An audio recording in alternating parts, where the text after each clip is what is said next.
Friends, welcome to our channel. Topic వచ్చి AP fee reimbursement 2024 సంబంధించి మనకు లేటెస్ట్ అప్డేట్ వచ్చింది. అలాగే మనం నెక్స్ట్ చూసుకుంటే తల్లికి వందనం పథకం సంబంధించి కూడా అప్డేట్ అయితే రావడం జరిగింది. సో అప్డేట్ ఇంకా తెలుసుకున్న వీడియోని లైక్ చేయండి. సో ప్లీజ్ లైక్ చేయండి.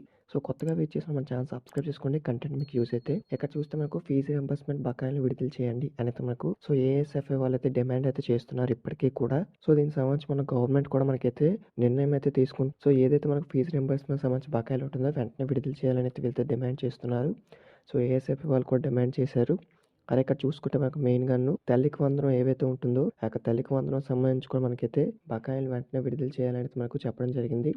సో దానికి సంబంధించి ఇక్కడ చూడండి, తల్లికి వందనం అనేది మనకి ఏదైతే ఉంటుందో బడికి వెళ్ళే పిల్లలందరికీ వచ్చే ఏడాది నుంచి అంటే మాకు నెక్స్ట్ ఇయర్ నుంచి అయితే ఈ యొక్క తల్లికి వందనం అమౌంట్ అయితే వేయబోతున్నారు.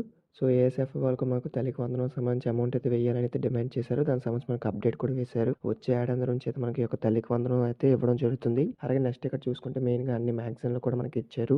సో వచ్చే ఏడాది నుంచి యొక్క తల్లికి వందనం ఉంటుంది జూన్ లో మనకు. సో తర్వాత మనకు జూన్ లో తల్లికి వందనం అనేది మనకు అక్కడ అప్డేట్ కూడా వేశారు. సో ఫీజు రింబర్స్మెంట్ ఏదైతే ఉంటుందో ఆ యొక్క బకాయిలను కూడా వెంటనే మేము విడుదల చేస్తామని మనకైతే చెప్పడం జరిగింది నారా లోకేష్ గారు. సో ఇదైతే మనకు లేటెస్ట్ వచ్చిన అప్డేట్ అనమాట. ఇంకేమైనా డౌట్స్ ఉంటే కామెంట్ చేయండి. సో కొత్తగా వెయిట్ చేసి మన ఛానల్ సబ్స్క్రైబ్ చేసుకోండి. అప్పటికప్పుడు లేటెస్ట్ అప్డేట్స్ అన్ని పోస్ట్ చేస్తూ ఉంటాను. సో ఇప్పటి వరకు వచ్చిన లేటెస్ట్ అప్డేట్స్ ఇవే. Thank you.